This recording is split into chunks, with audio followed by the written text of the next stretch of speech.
Cain Country begins in 1 minute.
One, debate, chaos, bad policy, a bad day for President Donald Trump.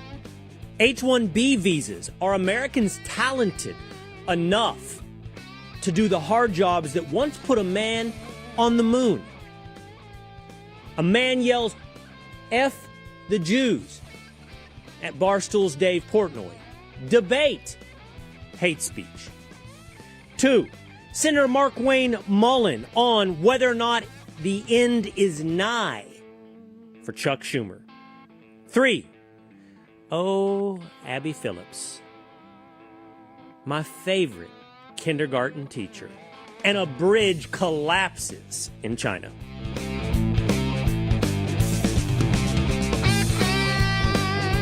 It is Will Cain Country, streaming live at the Will Cain Country YouTube channel on this Wednesday. What a day, what a night, what a time to be on the right. What a time for the Trump administration. Arguably the worst week and arguably the worst night for President Donald Trump. And it all seemed to come to a head in an interview with Fox News' Laura Ingraham. Let's get into it with story number one. Last night, Fox News Channel, Laura Ingraham, President Donald Trump. The question, legal immigration, H-1B visas. Do we need to bring people from other countries, the best and the brightest, to ensure that we can continue being at the forefront of the world's economy, at the forefront of technology? Do we need Indians and Chinese to do jobs that once were done by Americans?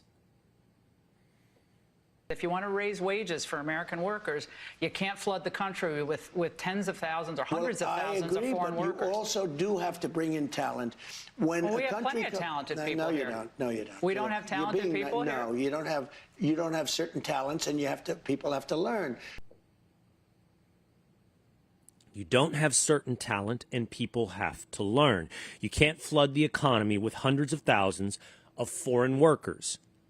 On one end of the wage scale, illegal immigrants taking manual labor that Americans, we're told, are too lazy and too entitled to clean houses, to mow grass, to build homes. On the other end, Americans are too stupid and too untalented to work in IT, healthcare, engineering, to put a man on the moon. That's not what President Trump sounded like in 2016.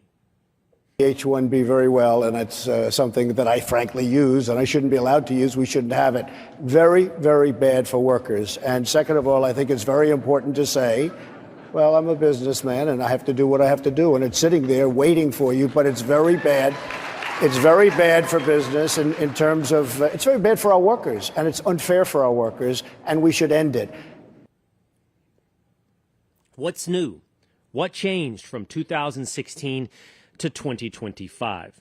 President Trump, if nothing else, has earned the benefit of the doubt. President Trump has been proven right when everyone has called him wrong. President Trump has proved prescient, insightful, ahead of the curve, President Trump is a deal maker.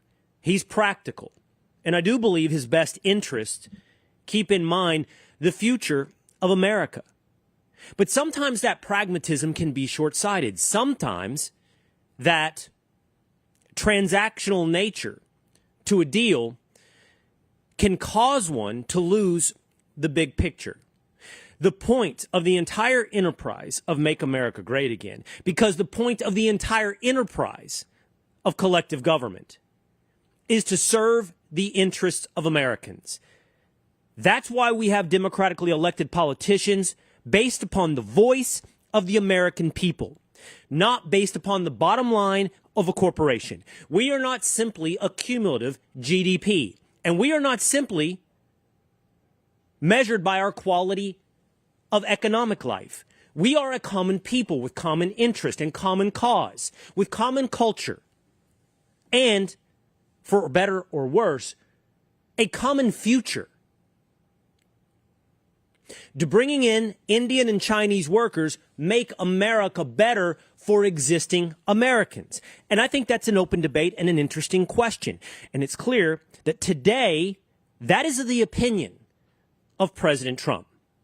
The administration is out today in full force clarifying President Trump's remarks. First, Department of Homeland Security Secretary Kristi Noem on Fox and Friends.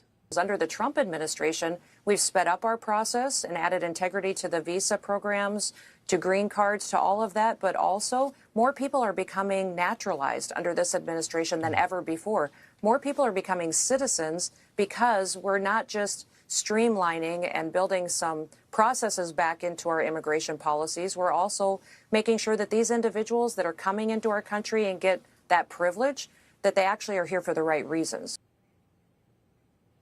More people are being streamlined into becoming citizens of the United States of America. Here are the numbers. There are currently 700,000 H-1B visa holders in the United States of America. That does not count family members, dependents, which you could imagine easily triples that number of immigrants here in America. 400,000 H-1B visas are roughly issued every year.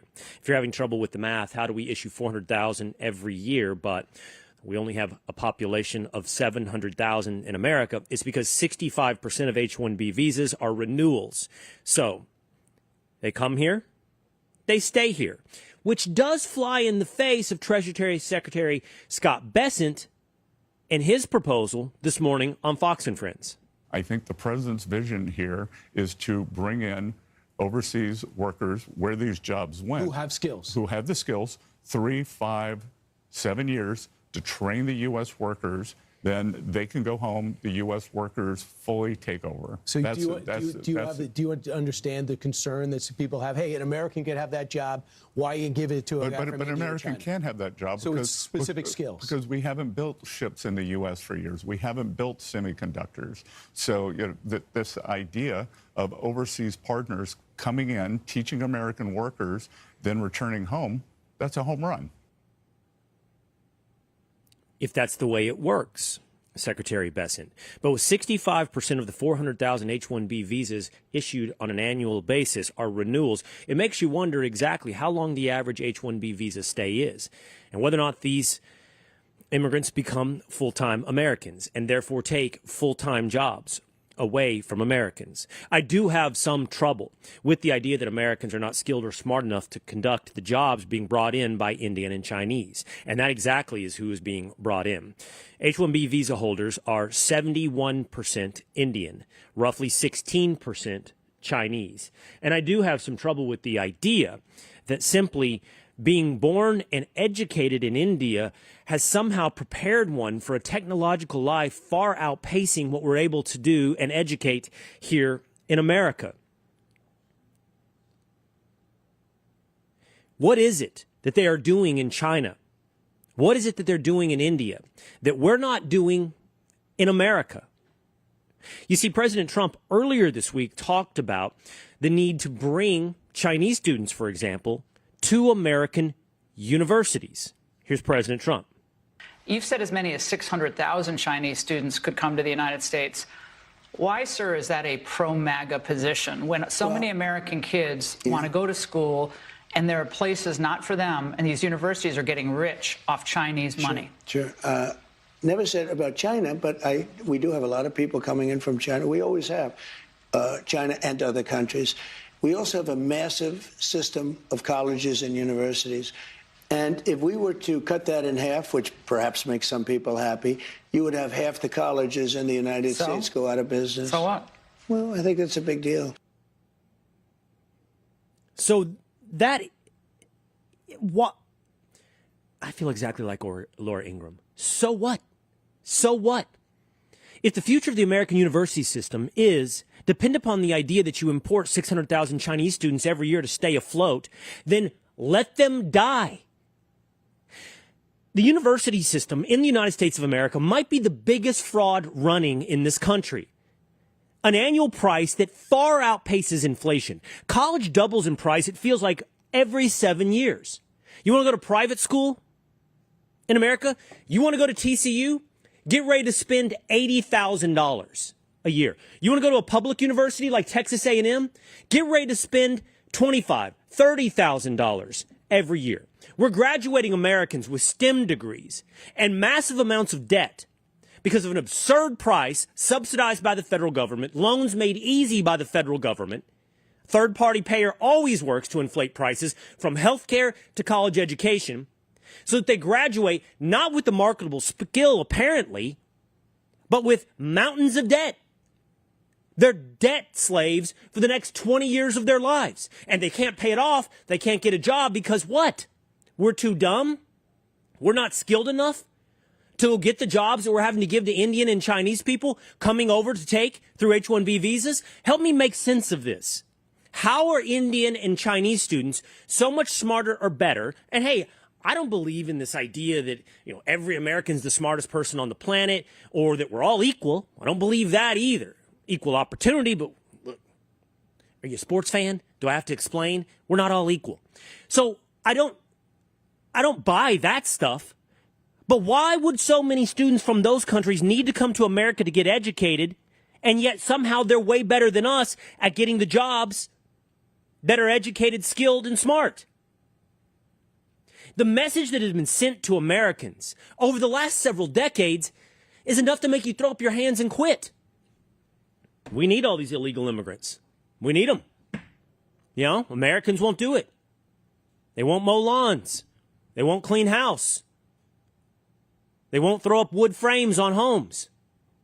So we need illegal immigrants to do these jobs. Oh, okay. Well, I guess Americans are really moving up the economic ladder then to do other jobs. No. Americans aren't skilled. They can't do the high-level jobs. We're not ready to build submarines and missiles and work in IT and work in healthcare. By the way, here are your biggest industries where they bring in H-1B visa immigrants. It's technology, engineering, healthcare, information technology. Well, we can't get those jobs. We're not ready for those jobs. We're not smart. So what are we? What do we do? We're dumb and we're lazy. We can't do any of the jobs. Has something drastically changed in the last 50 years? And by the way, some of these questions I'm asking you are genuine because maybe it has. We know the problems with our education system. But there was a time when there was a NASA control center full of men educated in America, theoretically at least, putting a man on the moon. How about this? At least, if you question the man on the moon thing, within a 10-year time frame, launching rockets, right? John F. Kennedy, my vision is to put a man on the moon. Within, 9 years, we did that? Did those dudes back then have a vastly different education? Well, yes, maybe they're not getting the, feminist studies of, basket weaving. Fair. But we're not turning out some percentage of people that can take those jobs that used to do that? And while we're talking about these sound bites that don't work for me, it doesn't work for me, Kristi Noem, to constantly pivot to terrorism. Yeah, I'm worried about terrorism too, and bringing in people who don't share the values of America. But right now, we're talking about something different. I'm not sure I need you fast-tracking H-1B visas. I'm not sure I need you streamlining bringing in immigrants from across the world to take the jobs. I'm talking about our quality of life. I'm talking about the thing we're protecting from terrorism. I'm talking about our life, our jobs, our ability to build families. I don't need you to bring terrorism in. That's a different issue, and it's important too, but it doesn't belong in this conversation. And Secretary Bessent, with all due respect, can you guarantee me they're going to go home after they train us to do things that somehow we've forgotten how to do? Can you ensure that to me? I get it, and I love this about President Trump. I get that he's transactional. I get that he's a deal maker. I get that he's practical. I love that he was a business owner. And I love that he admits that he used H-1B visas.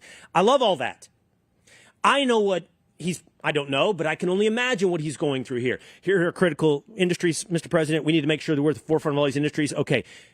And then the corporate guys come in and go, but we do have a labor deficit. We do have a knowledge skills deficit. So we're going to need to bring in all these workers from South Korea. Oh, well, yeah, we want to be at the forefront.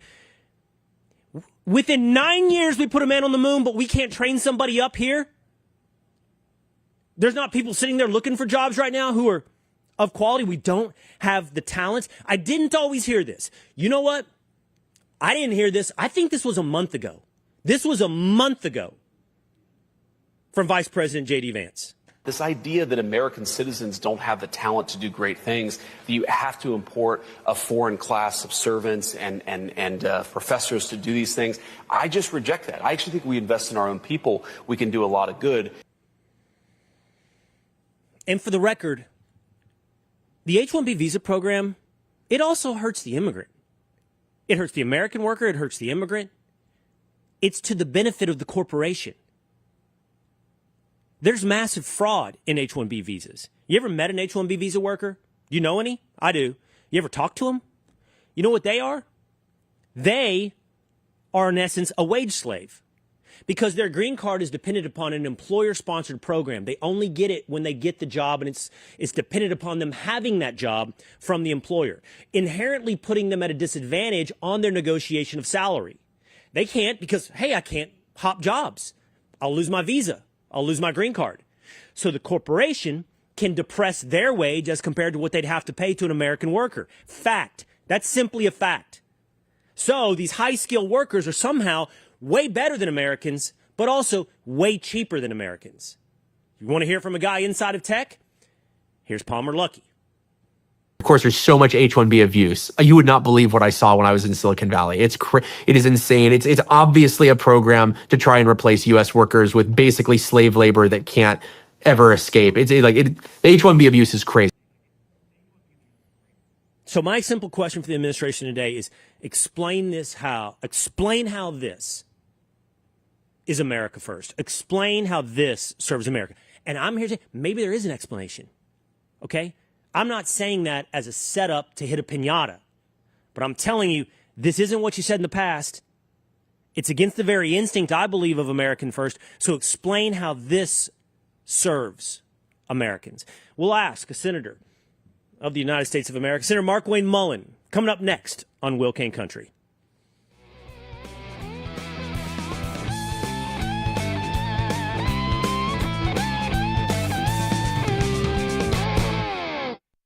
I'm Charles Payne. Listen to my Unstoppable Prosperity podcast so I can get you making money right now. 35 years on Wall Street taught me how to successfully invest in the stock market. In my 4-part series, I'm going to teach you too. Some of Fox Business's finest join me to help tell my story, impart crucial lessons from my Unstoppable Prosperity book, and to give you the tools to achieve your own financial dreams. Listen anytime, everywhere at foxbusinesspodcast.com or wherever you listen to your favorite podcasts. What it is, welcome to Planet Tyrus, where we bag up the BS and we spread nothing but the truth. This is my show now. So this podcast, we're going to talk a lot about different things, a lot of things about what it is to be a, quote, alpha male and dismissing things like toxic masculinity and all the woke stuff that was kind of dumped on our heads. Like, we need to get back to just being people again, you know, the bro code, wingmans, buddies, friendships. Let's just keep it real. Listen on Apple, Spotify, or at Planet Tyrus on YouTube.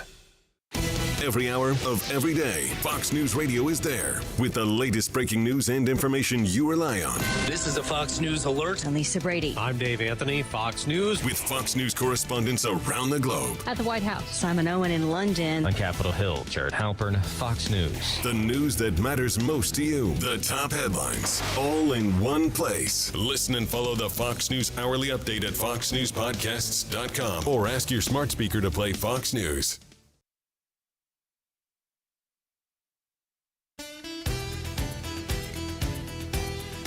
6 weeks before his assassination, Charlie Kirk posted on X, "Let's end the H-1B visa scam. The time is now. Congress needs to get a bill to the president's desk."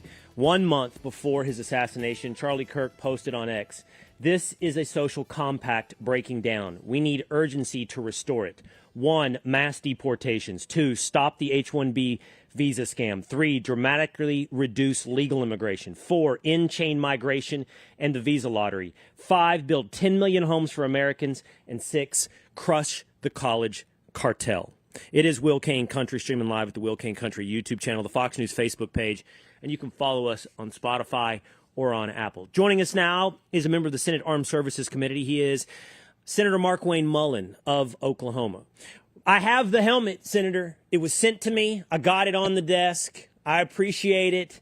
I don't love it, but I'm willing to display it. I appreciate that, Will. Thanks.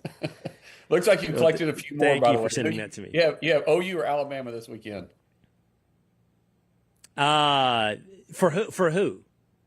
Well, OU. Who has? OU Is that what Alabama you saying? this weekend. Oh, that's a good game. We're playing at OU's Texas, playing at Georgia Alabama. this weekend? Yeah. Oh, let's go. Godspeed, Senator. I think you're going to need it. So, and by the way, yeah, I got a West Virginia helmet on the way, according to Congressman Riley Moore. So, yeah, people want their pride displayed here on the desk. I got a couple things I want to talk about with you here today. Look, I'm not buttering you up. You're an honest broker. You're a smart guy. You're also from a place where I think that your experience in life, not unlike mine, gives you a lot of exposure to some of the things happening in the American economy, what's happening to the average American worker, from standard of living to simply job prospects as well. I know you heard some of what I had to say about the H-1B visa program and that interview that President Trump gave last night and what we're hearing today from Noam and Besant. So what are your thoughts on the H-1B visa program? Well, let's look at the job market as a whole. I think I may be the only senator that actually doesn't have a college degree. However, I think financially, my wife and I have done really well. We started a plumbing company when we were 20 years old, or actually we took over a small plumbing company, made it into a very, very successful company. Now we operate all around the country.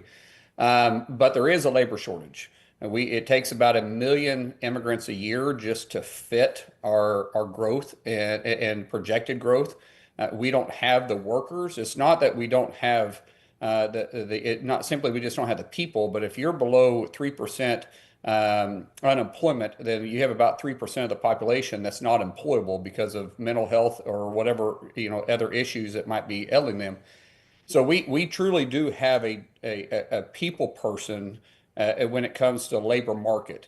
Now, when you start talking about the H-1B visas, I got 3 boys in college right now, 2 wrestling at Oklahoma State, 1 wrestling at OU. There's a problem there, a huge problem there. I think the H-1B visas actually push out Americans at the universities at these high jobs because they're so competitive. It's competitive to get into STEM programs. It's competitive to get into engineering programs. It's very competitive to get into any doctorate. And we should put an American first approach when it comes to that. The H-1B visas were designed to help grow these other economies, much like we allowed people to take advantage of our economy, which is what President Trump is trying to resolve. The universities now have a very competitive program to most of these doctorate degrees. And my kids, that are trying to apply for it, they say it's very competitive, which is fine. Let's be competitive. But these are American universities first. And so I think we could fill those in. I think I agree with what Charlie was saying, that they have been abused. I think there's a better way to look at it. But we also need to be looking at our education system as a whole, which is what I appreciate about President Trump and McMahon going in there, Secretary McMahon going in there and saying, listen, the education department's not working. We were first in 1979. I think we're 36 in the country now. By the way, the Department of Education was stood up in 1979, and we've only went backwards since then. If we're not prepared and we're having to bring in these other individuals from India or from Asia, what is wrong with our education system? We need to fix it first. And we don't have a workforce either that are those that aren't wanting to go to college. We don't have a workforce prepared for people to work after 18. And I'll just use this for example. It's because we're in plumbing, HVAC, and electric now. And we have, between me and my partners, we have 370 locations around the country. We employ thousands of people. And just those three trades alone, I'll use plumbing, for example. The average plumber in the United States is about 48 years old. And in Oklahoma, which the cost of living is very, very low compared to, let's say, the East Coast, the average plumber makes about $120,000 a year. That is a extremely good living for Oklahoma. Now, that also is proportionately increased when you go out to the East Coast or you go out to the West Coast. And HVAC and electricians are not far behind. I just say that because there is, not everybody has to go to college, but we put it in the mindset of high school students. They've got to go to college, and when they go to college and they don't succeed, they get this failure mentality in their head, and it's hard for them to overcome that. So we need to relook at our immigration system. We need to relook at our education system, and we need to look at our high schools too, and see what type of workforce we're actually needing to keep our economy moving forward. Okay, there's a lot to go through there because, okay, I want to do it both. There's the H-1B legal, high-skilled thing. Then there's the illegal and blue-collar work thing, okay? And I want to do both with you here for a second because I sense a disconnect that I'm having trouble making sense of. Let's start with what you have direct firsthand experience with, the HVAC electrician, the trades. So, okay, I've heard this a lot. I'm not suggesting that means in any way I think it's wrong. It's, Mike Rowe's been on our program a ton of times talking about, we have a labor shortage when it comes to the skilled trades, to everything, right? I'm assuming that's not just the skilled trades. It's any manual labor, blue-collar job in America. Explain to me this, Senator, and maybe the end conclusion of this conversation is ugly, but let's get to the ugly truth. Let's just get to it if it's there. But we have to get to the truth. When I was a kid, Senator, you and I grew up, I think, 4 hours apart from each other, right? I grew up in North Texas. You grew up in Eastern Oklahoma. Right. When I grew up, everybody's house cleaner was American, okay? Everybody's landscaper, the guy that cuts your grass, was American, okay? And I'm not even talking about race. It's not white. It's not Latino, although there's going to be overlap here when I get to this. Now, there are none. There are none. Everybody's house cleaner is an immigrant. Probably illegal, but people don't ask. They just know it's cheaper. And the same thing with the people that cut their grass and do their landscaping. So that's a blue-collar job, by the way, that is gone from Americans. Why? Why is that gone from Americans? Well, so I'll unpack that for you. First of all, when you and I were growing up, not everybody had a house cleaner. It was very different. You had more traditional family people. The kids mowed the yards. The sports programs were quite different. Instead of playing sports year round and during the summer, kids mowed their parents' yards. They didn't practice till late in the evening. Because I've got 6 kids that's grown up in the system, very much different situation. And so now, with technology, it's made us a lot busier, not easier. And so people do hire more people to clean their houses. People do hire more people to mow the yards than they used to. It's not, and then at the same time, our birth rate has went down, and our labor need has increased in every one of these areas. I'll use UAE for example. UAE has 1 million UAE citizens. They have 8 million immigrants because that's what it takes to keep their economy moving forward and things building. So you have a lot of UAE citizens that hire immigrants. Right now, you have a lot of your house cleaners companies are owned by Americans, but they employ immigrants. Yes. Okay, the math on that makes sense. But where did those people go? Okay, so the people that used to have landscaping companies or were out in the yard, to the extent that they didn't do it themselves, if they did hire somebody or they did hire somebody to clean their house, where are those people in the economy? That's what I'm asking you today. Are they unemployed? Are they old and dead? Yeah. So most of them are owners or managers of larger companies. That's where most of them have went to. If you pull up to a job site, you'll have a framer, you'll have masonaries, you'll have roofers, you'll have sheetrockers, you'll have mud and tapers, you'll have all that. The owner will be a citizen, and a lot of his labor will be immigrant workforce. Because that's just the growth of or the pace of growth that our economy is going through right now, the pace that it's been going through for the last 20 years, has not been able to keep up with the labor force or as I said, or the birth rate. There has been a huge gap between it, and so these individuals that you're talking about that was cleaning the houses have become owners and managers now. They're not doing the actual labor work. Well, so to be clear, and I'm asking you this genuinely, we don't have a problem in middle America of unemployment then on these types of jobs. We don't have an unemployment problem when it comes to blue collar manual labor trades. We don't have that. In fact, we have the opposite. We can't get enough of them. Well, we need to bring them in because we can't get them in the enough. middle of America. Yes. So I was in Oregon last weekend doing. I mean, would you believe it? I got as a Republican, I got invited to go down there and speak to the trades, the union trades, and plus do a Reagan Day dinner and stuff. And it was huge turnout for people. But the laborers there was much different. They said that Oregon is actually killing their trades because they can't build anything because of regulations that the state has put on them. And so it's just they can't build the bridges, they can't get permits to build the roads, they can't get permits to build the buildings anymore. So they're actually hurting. Their trade unions have people setting. It's not that the work's not there; they can't get it permitted. But you take a normal state that actually is pro growth.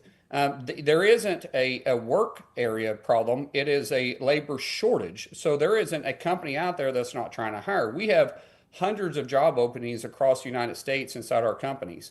And you'd go to any trade and they're doing the same thing. You go to any job site, the job site's being slowed down because they can't get enough people to show up to work because the labor force just isn't there right now.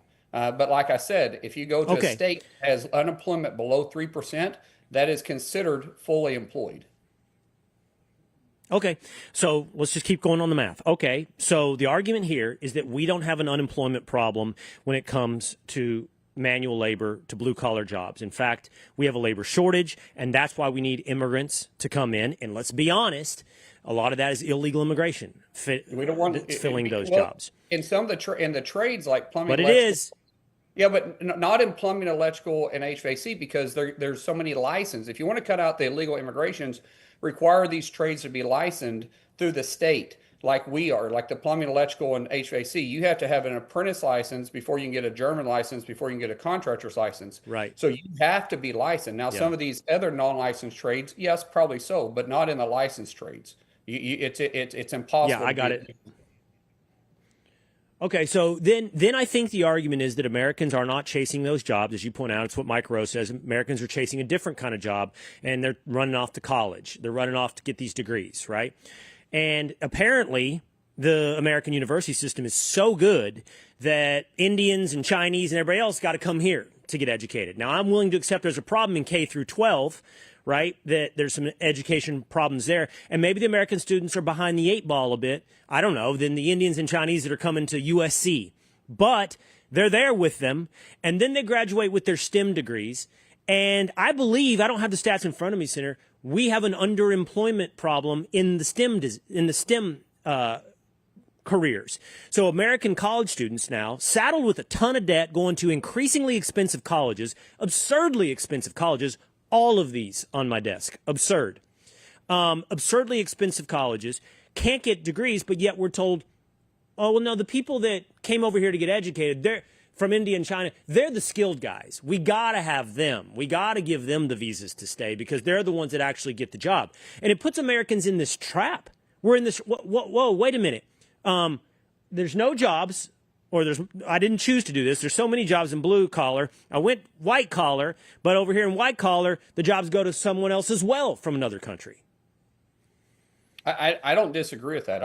As I said, my boys that are in college right now, my girls will be following pretty quick. These programs, these higher education programs, they're very, very competitive to get into. What's frustrating to me, though, is that with a lot of these kids these students that have these student visas that we're educating, not only are we educating them, but then which competes for Americans that are going to those colleges and some of these competitive programs. But after we train them, then they leave and go back to their respective countries. We got to take an American first approach to that. H-1 visas, H-1B visas aren't just sometimes causing the prices to go up, which I think they really do, because when it's competitive to get into it to begin with, and so many are taken up by foreign individuals, then they can just basically name their price.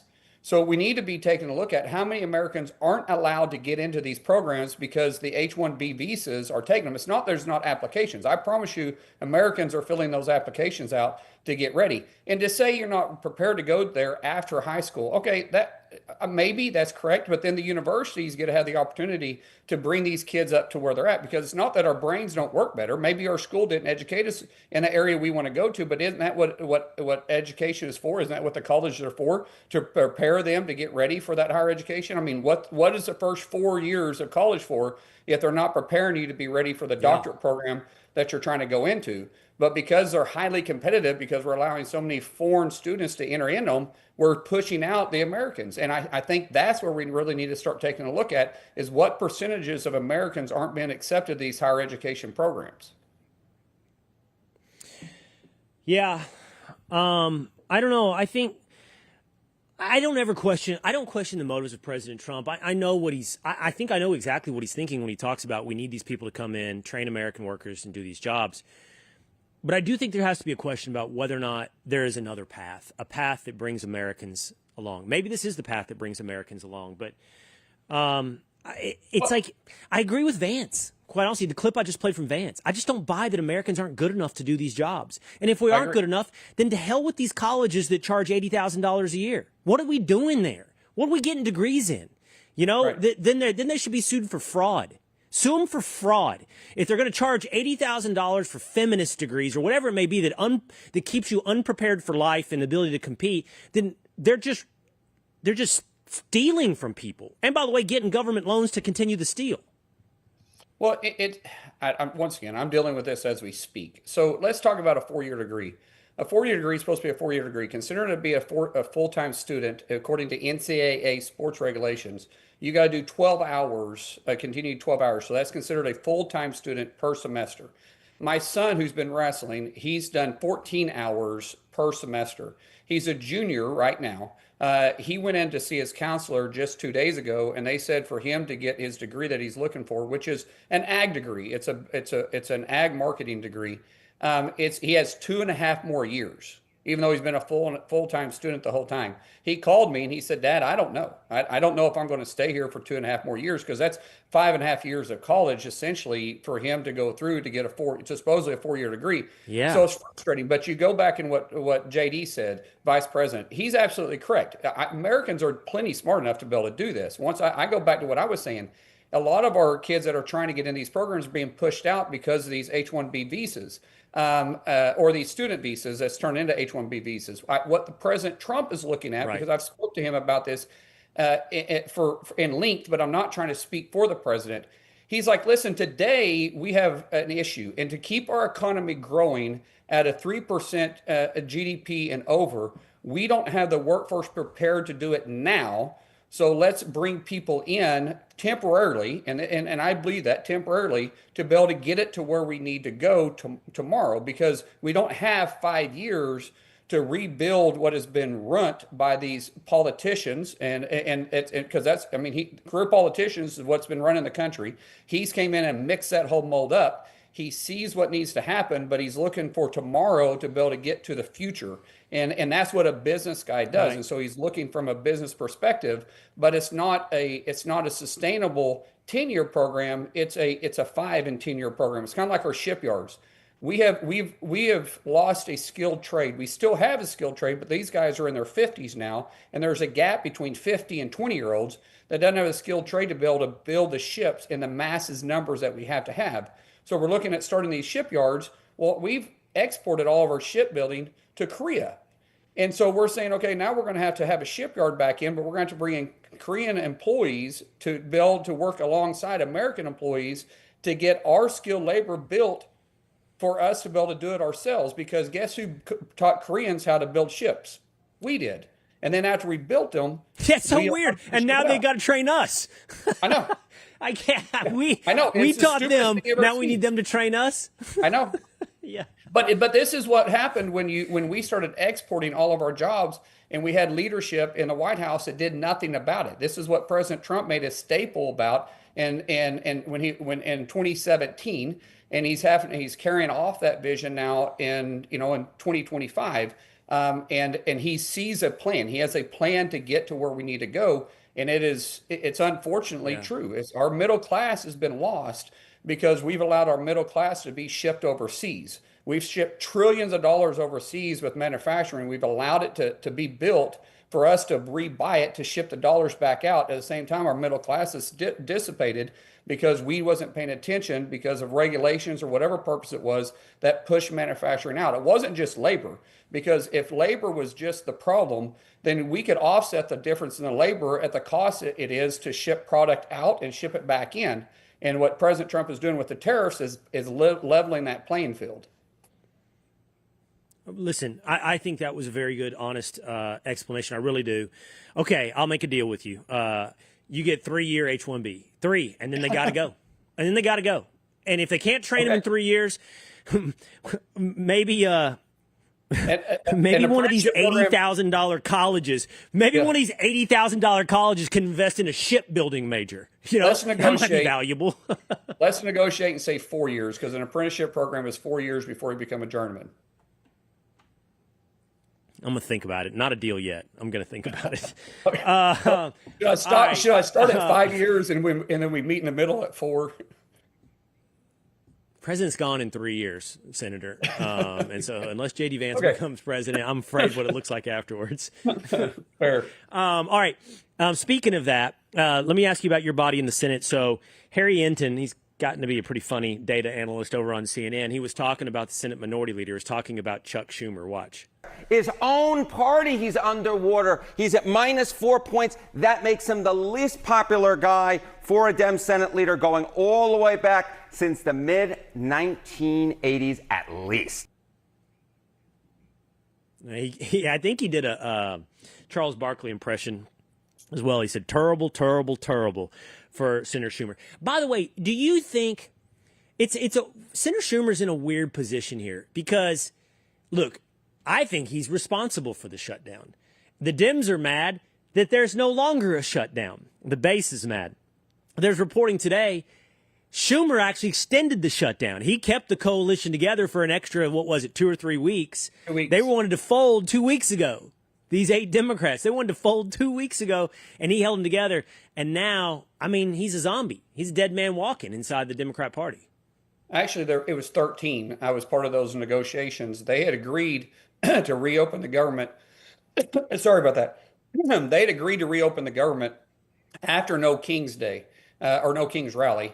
And Schumer said, we can't do it now. Our base is all stirred up. Let's wait 2 more weeks. After the election, we will allow you I'll take the handcuffs off. That was, quote, what they said at my house in Washington, D.C. They were sitting around my table, and they said after the election, they'll let us go vote. Dick Durbin wanted to break last week. Number 2, he's the number 2 Senate leader in leadership and Democrat in the Senate. They had said that Schumer had told them, look, just go after the election. We don't want our base to be frustrated at us. We need them to turn out. Let them vote. After they do that, I'm going to vote no, but you guys go vote how you want to. After the election on Tuesday, when Mandami was elected communist mayor of New York, they came back and with all these ridiculous demands. Those 13 individuals were very upset because we were supposed to open the government on that Thursday. They didn't. The pressure became so big that even Tim Kaine, who said, I have 350,000 federal employees, I'm voting with him. He wasn't actually part of that 13. He became part of the 8. And actually what Tim did is he gave everybody the excuse to vote with us. When he said it's our federal employees at this point, even though Tim and I have had publicly difference of opinions on a lot of hearings, he was the one that actually had a point of reason that he started representing his state rather than allowing Chuck Schumer to make those decisions. Now, through this whole process, we never negotiated with Chuck Schumer's office. It was irrational. He was making political decisions when everybody was trying to make policy decisions. We were actually talking to Hakeem Jeffries' office more than we were the Democrat leader Chuck Schumer's office. What's happened is he's making political decisions because he's afraid of his next election, and it's not because of AOC. Even though AOC will beat him in 2028, it's about Mandami running against him in 2028. Remember, he can't run for president because he just became a naturalized citizen in 2018, so he can never run for president, but he can run for Senate.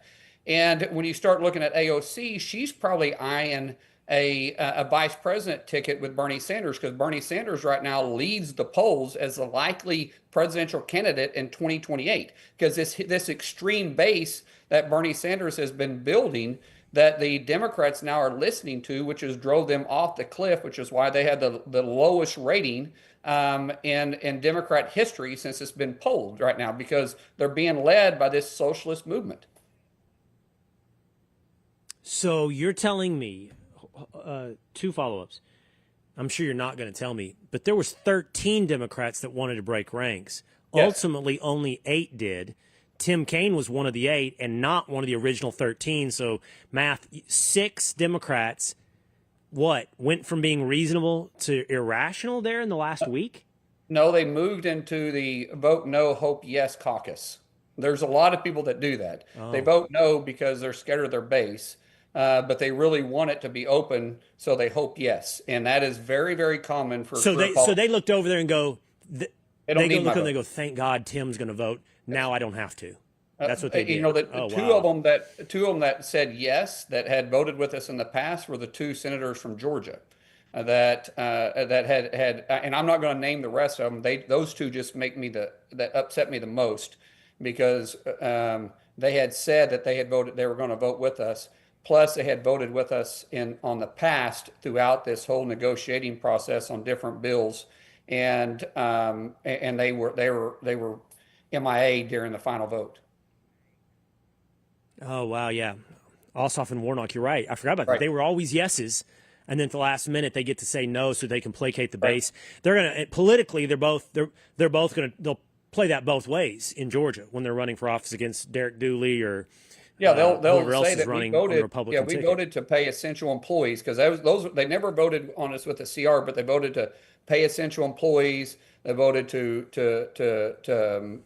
the CR, not for the CR, but for Ron Johnson's bill to reopen the government for essential programs. They voted to fund the military, but they voted no to reopen the government every time.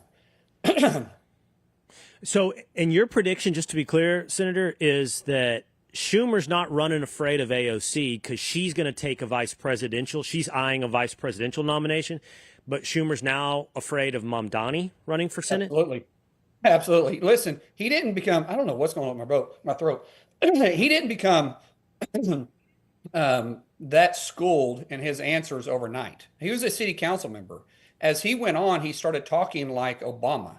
The Democrats rushed to him, and they started schooling him on how to answer his questions. Now, his cadence isn't like Obama. He's a lot more relaxed, but he started taking on that Obama air, where I'm playing basketball, I'm cool, where I smoke a cigarette every now and then, I'm cool. Started showing up at clubs and acting like he belongs there. The way he handled his rally, the young people that were there, the way he could answer, well, yeah, I was for it, but I'm not for that now. If you look at him, the Democrat Party rushed to him as a leader, but they can never make him into the president. The highest office he can hold is Senate. That's the highest office he can hold. His plans, even the Democrats know that a communist trying to put in, I don't know what they call these individuals to replace the police. What is it they're trying to do? They're not community social workers. Yeah, I don't know what they're doing. Anyways, and trying to make all grocery stores free, and trying to take away public property and taxing the billionaires to an absurd amount. They know that can't work. But he can't do it in 4 years, but he complain about it. He can complain why he can't get it done in 4 years, but it's 2 years and he's out. So he starts running for Senate in a year and a half from now, and I think he runs against Chuck Schumer. Wow. All right. Isn't it funny, by the way, I said you and I are from about 4 hours apart, like we're neighbors. And in the Northeast, if you're 4 hours apart, you'd cross 5 different cultures, maybe a time zone or two. Out here in the hinterlands, that's like, it's an easy Saturday drive. He's 4 hours north. Let's go and look at the leaves. Thinking about that. Yeah. All right, Senator Markwayne Mullin, thanks for your time and your explanations today. Appreciate it. All right, thanks, Will. Bye. Okay. By the way, I want to hit up some of your comments here today. Senator, I don't think you'll mind. Senator Mullin said, wow, you're fired up. He texted me, wow, you're fired up today, right before he jumped on. So let's see what the people have to say. Roz Thiesfeld says, why don't we send Americans to the countries we need to learn from? Interesting, Roz. Here's a question for you, Roz. Okay, if the Indians and the Chinese are so much better at K through 12, right? But presumably not in college because they come over here to get their college degrees and then take the high jobs. So they're really getting their advantage in the K through 12. Why don't we head on over to Mumbai and get some K through 12 education? And my question for you is, what do you think India would say to that? Would they be like, yeah, come on over? No doubt about it. No problem. Jump on into this math class. Rick Dolan says, where's the Iowa helmet? Don't have one, Rick. Don't have one. Never even been offered one.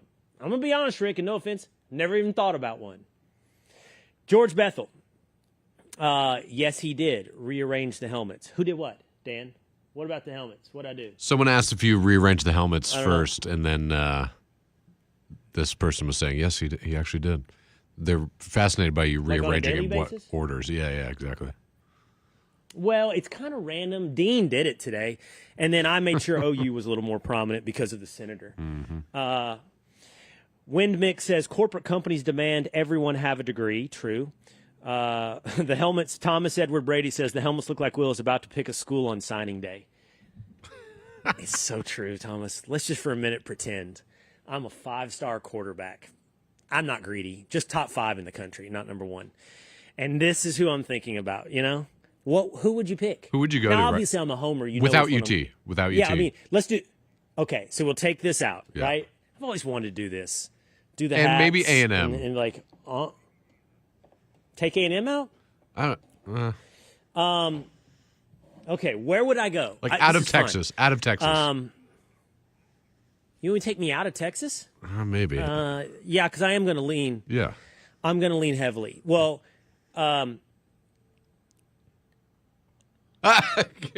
Not Notre Dame. You like how the kids put it on and go, no, I'm not Everyone's going like, to Notre Dame. It's not my culture, man. Yeah, the North isn't my culture, right? I mean, it's just I don't know. It's not my. It's nothing. I'm not good or bad. I'm just saying, like, what, being at Irish? this point in my life, I know my culture. By the way, South Florida, not my culture. Interesting. It's just not. So That'd be Miami's fun. out. Yeah.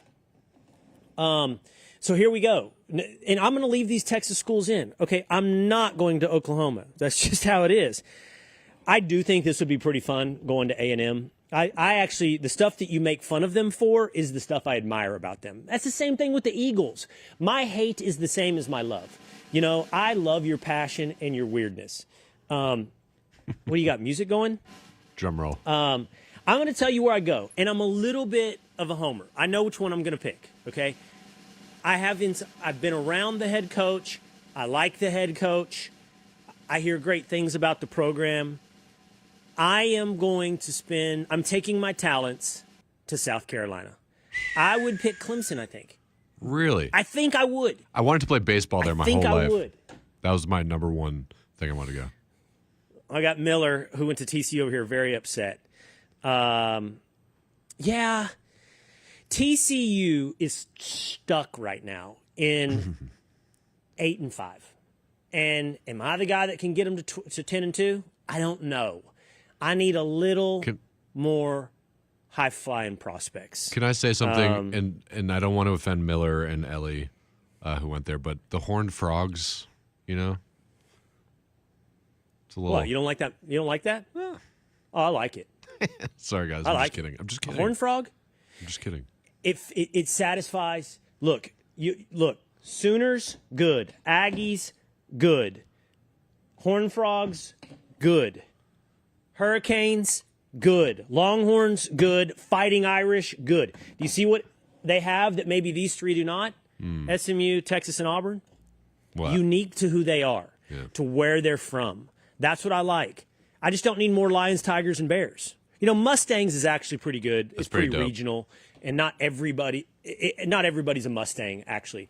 But, like, there's just too many tigers. There's just too many bears. Like, what does a tiger have to do with Alabama or South Carolina, right?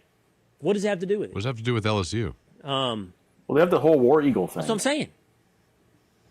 Yeah. Yeah, I like that Auburn has the double thing going. I don't like the elephant in Alabama, the roll tide. I find that, I know what it means and where it came from, but I just find it so random. I don't. What is it? Why is there an elephant? It's because one of the old coaches said all the fans when they're rolling in looked like a rolling tide of elephants. By the way, Fred Campbell says U.S. students have been directed into degrees that won't pay. A local radio guy said he met a young man with a master's degree in puppetry. Hey, don't knock it. They don't offer a degree. Come on. They don't offer a master's degree in puppetry, much less a degree. Come on. Find that college. Fred, the show's not over. In fact, the third segment's going to be fire because I got a lot of things to say about what happened to Dave Portnoy, so I don't want you to go anywhere. So you have some time, Fred. Where are they offering a master's in puppetry? We answer that when we come back on Will Cain Country.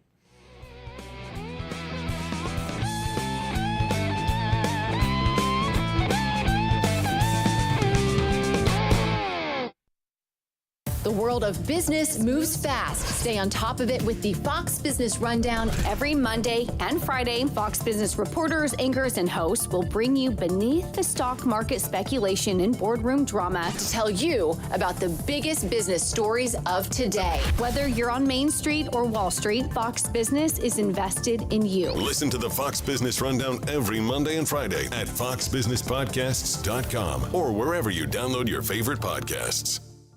It's Rachel Campos Duffy. Join me for Fox Noticias, a show that breaks down the news of the day with a focus on the kitchen table issues that matter most to our community. Politics, the economy, immigration, and cultural trends. Weekdays at 4 p.m. Eastern on Fox Deportes and available at noticias.foxnews.com, the Fox Noticias YouTube page, and Fox Nation. Or listen and follow the podcast at foxnewspodcasts.com or wherever you get your favorite podcasts.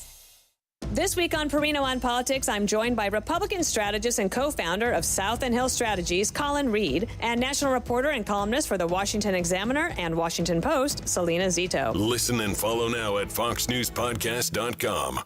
This week on the Fox True Crime Podcast, I'm joined by author and podcast host Amanda Lamb as she discusses the murder case of Eric Miller, who was poisoned for months by his ruthless wife. Listen and follow now at foxtruecrime.com.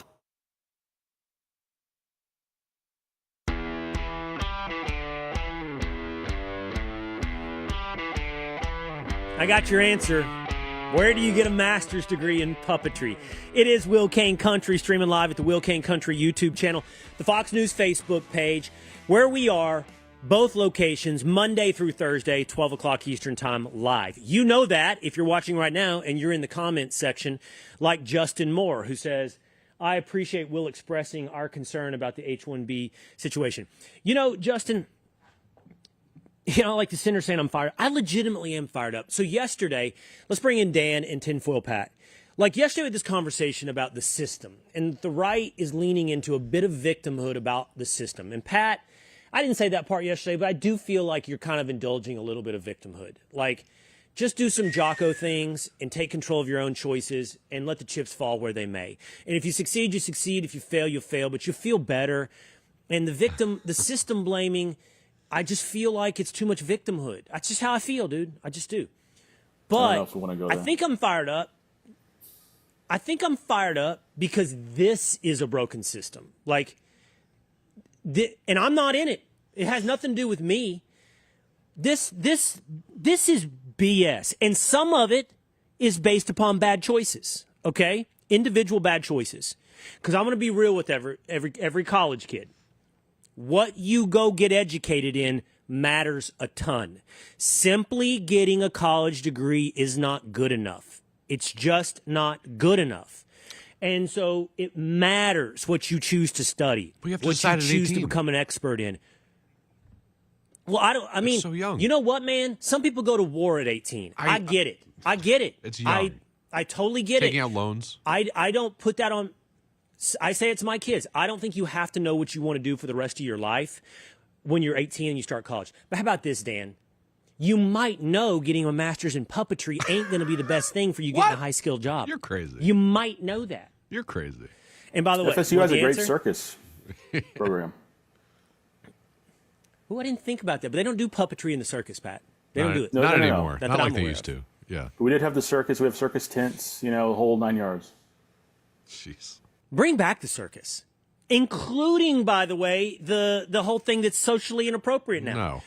Bring back the bearded lady. There's a huge labor force of bearded ladies right now looking for jobs, and the circus could be their answer. You know it's true. I want to see the world's smallest man. I want to see the world's smallest. Who do you not want to see the world's smallest man? When did we decide? And by the way, the world's smallest man and the world's tallest lady, they chose to be in the circus. And then we all decided that's not cool. Everybody's just gawking at them. Animal abuse is not and cool. I didn't say anything about beating elephants. I didn't say anything about that. I did. I'm just saying that you Doing put tricks the isn't bearded bad. lady and the world's smallest man out of a job. That's what you did. You did it with you did, Dan, with your empathy. Too woke. You know? Maybe we can get a visa for Empathize them. Care them too much straight about into people. unemployment. Care too much about people. It's terrible. Get some to immigrant bearded ladies in here. Terrible to care. We don't need to import them, Pat. We are the world's exporter of bearded ladies. We are the leading industry. Oh, no. I promise you. Douglas Murray writes about it. We are exporting wokeism.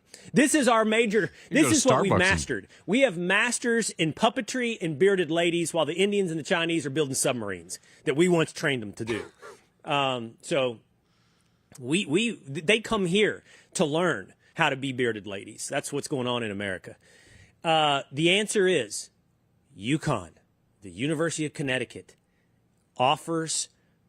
Give me the language. It is a master's of arts, and both a master's of arts and a master's of fine arts. Yeah, Connecticut. In puppetry. Let's go.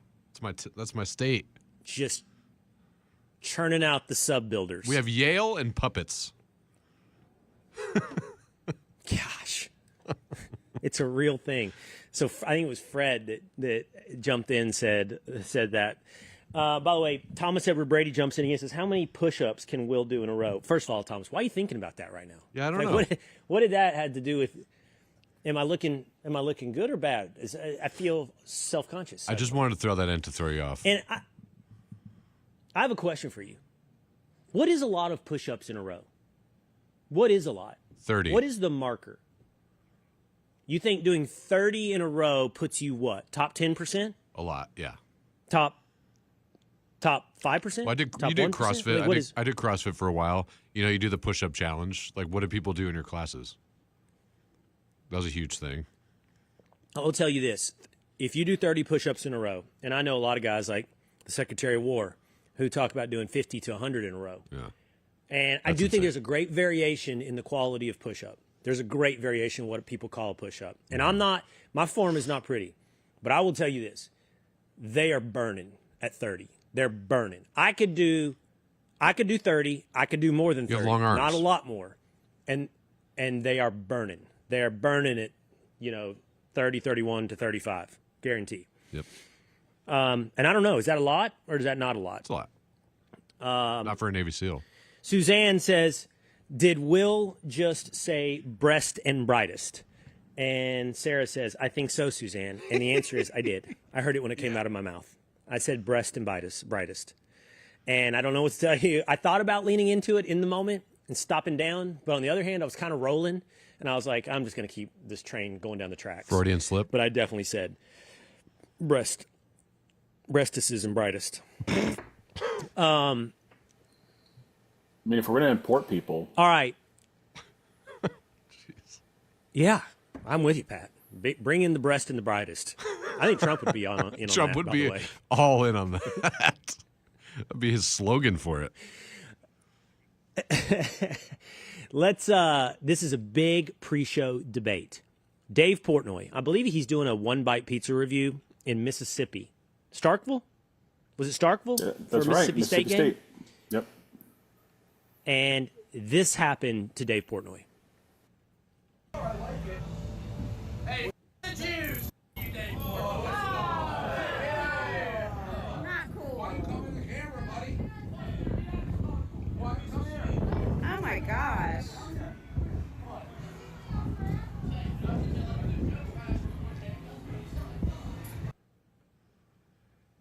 So the guy, if you couldn't hear it well, while Dave is doing it, says F the Jews to Dave Portnoy. Obviously, abhorrent, terrible, anti-Semitic. The reports were also that he threw coins at Dave. You could hear it. I mean, I couldn't hear it. You could? Yeah. It's at the beginning of the clip. He let me bump it up. Yeah. You hear him rattle around. Hey, the Jews! You Dave Portnoy. It sounds different in the monitor. I think it's because you're bleeping. I think you're bleeping out the F, Yeah, so I could can't. be. It's messing up the audio. Yeah. So, okay, so this is a big debate that we had pre-show. And Dan, I don't know where you are. You always say you're just being devil's advocate. I have no convictions. Patrick, I'm a nihilist. I heard a little bit of belief this morning. I had a knee-jerk reaction. The guy that did that. Sorry. The guy that did that has been arrested. Okay, he's been arrested for disturbing the peace, and I'm here to tell you that doesn't happen in America. That's not American. That's not right. That is a violation of free speech. That guy is not right. You see, that's not my choice. My choice isn't endorsement or arrest. That's not what it is in America. And it's never been. And it's elementary. And you blew my mind this morning, Dan, because to me, it's elementary. We don't have hate speech in America. Legally. That doesn't mean there is such a thing as that is hateful speech, what that guy said. Yes, that is hateful and abhorrent and condemnable and all of those things. But it does not equal jail. It does not equal arrest. Now, the quote-unquote throwing pennies at Dave. Well, my question for you was, the way that's characterized, if he hit Dave with pennies, then he should be charged with battery. Right? That would be battery, not assault, I believe. Mm-hmm. I'm not sure. But he tossed coins at Dave at the ground. It was a and racial. So that's not assault. It's not joke. battery. Like a racial slur, essentially doing that. Well, it was anti-Semitic. Yeah, exactly. Yeah, I mean, yes. But it's not illegal to be anti-Semitic. Yeah, no. It's not illegal to be racist. It's not illegal to say racist things or to say hateful things. Now, I don't think a lot of people listening are falling into this. You know, the left tortures what I just said to say, Will supports. Will, come on. No. Come on. I don't think that. There was a time in America when this wasn't so hard to do. We literally, Patrick, remember this, we literally had a case of Nazis, self-avowed Nazi supporters in America that wanted a permit to march through a city. I believe it was in the Midwest or Illinois. And the city denied them the permit for the march. That went to the Supreme Court of the United States. And the Supreme Court said, you have to permit the Nazis. And of course, that isn't because the Supreme Court endorses Nazism. It's because we live in a country where we hate what you have to say, but will defend to our death the right for you to say it. That's what it is. And, you know, Dan, you're like, but it's hate speech. We don't have hate speech in America. They have it in Canada. They have it in the UK. And if you want to live in a society where they have that, the world is your oyster. This is the one place where we don't have it. And there's a reason we don't have it. The reason is, who is in charge of deciding what is hateful? Who is in charge of deciding what is jail-worthy? It may seem obvious to you. It always is to each of us as individuals. Well, that's way over the line. But, look, we just lived through an administration that censored, and I think was well on the way to criminalizing, misinformation and disinformation. Defined by who? Right? Anti-Semitism is bad, and anti-Semitism on the rise. And by the way, right now, everybody's pushing real hard, highlighting it, saying, but that doesn't make anti-Semitism illegal. And if you said that it should be illegal, I would ask you, draw the law. Draw the line. Right? What if he had said, Not F the Jews, Dan. What if he had said F Israel? But you said... Would that be hate speech? But you said in our debate, speech leading to violence should be prosecuted. In the last time we Okay, talked. let's just take that for a moment. Before I explain that any further, let's just take that for a moment. And you think this qualifies as that? Speech leading to violence? Well, yeah, there's violence against Jewish people all the time, every day. I know people that have had it happen to them recently. So this guy who says this thing is committing speech that leads to violence? Yeah, F the Jews, yeah, I would say so. What violence? Someone else's violence? Yes, exactly. So I say So if something if and Newsom somebody says- else acts a certain way. I say something and someone else acts a certain way, I'm responsible for their behavior. So if Newsom says something and Tyler Robinson acts a certain way, you know what I'm saying? It's a little bit the same thing. No one's prosecuting Newsom for saying fascism. I know, and going for back... calling the right-wing fascism or Nazis. Nobody's prosecuting him or calling for that. Well, I mean... But going back to what I said, I did have a knee-jerk reaction to it. Going back, and I don't think he should be put in jail, but I just think about it, I'm like, how could there be nothing that could be done about it? You know what I mean? If you go around every day and you're a Jewish person, and that happens to you all the time, I know it's the empathetic side of me. There's a lot of things. I know, but should they lose their job? There's a lot of things that can be done about it. That's the other thing. Should this kid lose a job or get kicked out of school? Because it's a private business. That's up to or the whatever. employer. Exactly. That's up to the employer. Which I would back. So you can expose, you can Yeah. shame, you can highlight. That's kind of what I was but saying. You can't jail. Exactly. You were talking literally about against the law going to jail, and I agree with you now. I see your point. But I think something should be done about it. But I punch to the so face, maybe. back to the limits on American free speech were, off the top of my head, obscenity. And Patrick, you point out that one's been blown out of the water. I don't think there's any line on obscenity anymore. It's basically down to child porn. It's basically down to child porn. I'm not even sure there's anything else. Tipper Gore was I say that because there was a time in America.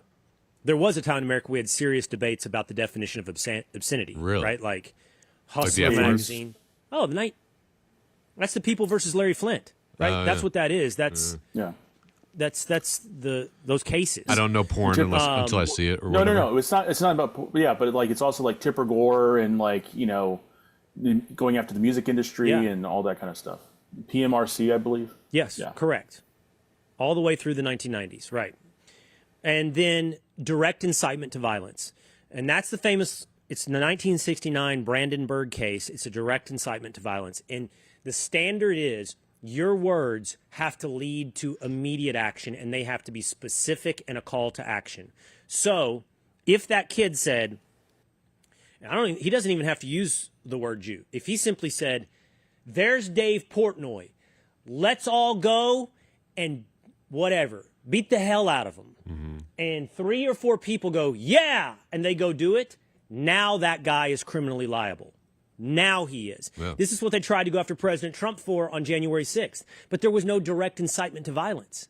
He never said anything that led to a direct, actionable thing, or nor was he specific enough, which you have to be. Hey, guys, let's storm the Capitol.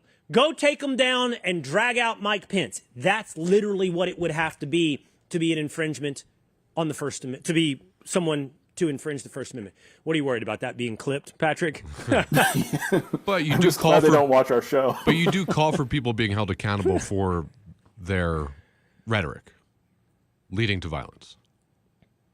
Like you were calling Gavin Newsom to be held accountable for his part in what Tyler Robinson did. Because I think Gavin Newsom shouldn't hold any higher office, and I don't think he should hold the office that he has. But not and arrested, I think the obviously. voters should condemn him for it and hold. Yeah. Obviously. Yeah. Obviously. But there is accountability for what you say.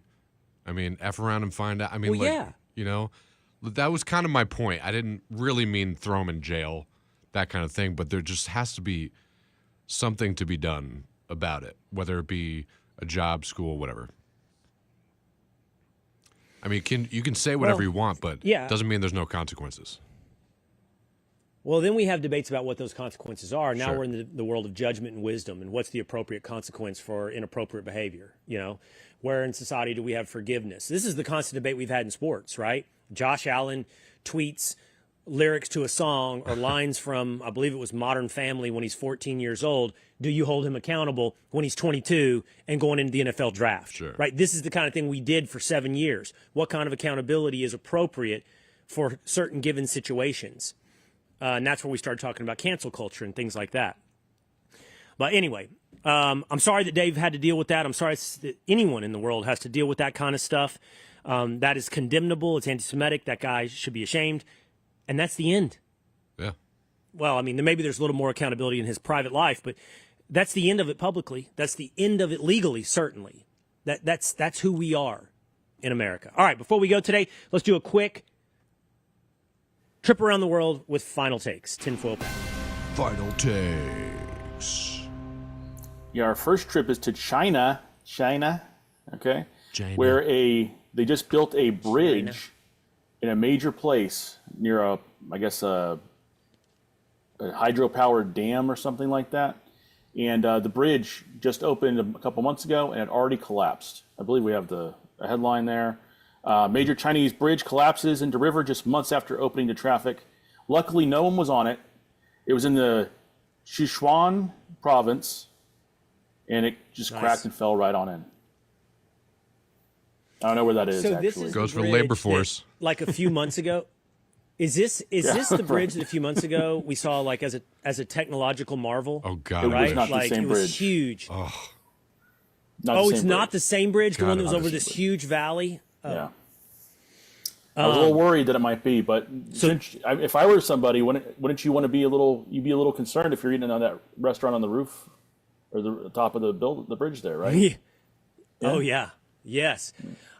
And so I think you kind of made this joke. These are the guys that we need to make sure we bring in under H-1B visas because they're technological marvels and engineering geniuses to take all the jobs of Americans. Let's go. This is what we're doing. come on in. To be fair, at least they built the thing. I mean, we had that one in They built it Baltimore quick. just fall down, and we haven't done anything. So Well, Patrick, I can build a Tinker Toy bridge right here with this Legos. afternoon. That doesn't make me a genius. Yeah, like just because they built it, it falls within 2 months. I'm not sure how much credit you give them. I don't care how long it takes. I want it to stand. You know. Yeah. All right. Well, better luck next time, China. What else you got, Patrick? this also came out allegedly back in the 1990s. The super rich were paying to go into Sarajevo, which is like, I believe in Yugoslavia. It's a part of Yugoslavia. Sarajevo? Sarajevo. I don't know. Anyway, it's near. It's when extra letter. Yugoslavia You got was some extra falling letters apart. in there. It's okay. In the 90s, I corrected it. The super rich were allegedly hunting humans. They were paying to hunt humans. The most dangerous game, baby. Back in the 90s. The most Then they would dangerous game, like that's these right. snipers would come in, and it was fair game because it was a civil war going on at the time.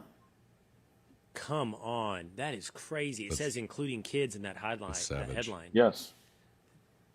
Yeah. Wow. And we found out super rich from across the world. The super rich from across the world were going in to do this, like it was a tourist thing. They were claiming that it was Germans, French, English, people from all these Western countries would pay tens of thousands of dollars at the time to come in there and snipe people. Come on, man. Yeah. Just when you think, like, it's really this underground stuff that the rich people are doing that's absolutely insane. Any circles you run in, people talk about this stuff? Because you think I'm in those circles? I don't know. Not those circles, but, people talk. I'll I mean, run you're it like by borderline at the country Illuminati, club, man. right? Yeah, right. I'll ask anybody at the table. Yeah, right. Yeah. Next time everybody's talking about duck hunting, I'll be like, you guys ever hunted the most dangerous game? Huh? You ever try that? Oh, no. Yeah. Now, you guys remember the movie The Game? I think it was called The Game. Love it. With Michael Douglas. One of my favorite. Now, I could see that. Like, so sick. People getting... That's where people were hunting him, right? Kind of. And he had to, like... They were after him, yeah. Run and execute, like, a plan or something, but he didn't know it was a game. Mm-hmm. Spoiler alert, but it was 1985. That's interesting. It wasn't 85, probably 95. Thanks, Will. I was going to go watch it. Now it's ruined. Oh, you're right. 97, this is a good movie. 97. By the way, I just started the show last night. It's pretty good. You have to get over your Mark Ruffalo revulsion, but Task, it's pretty good. I finished it. Pretty good so far. It's really good. One episode in. Also, Pluribus. Everybody's talking about Pluribus on Apple TV.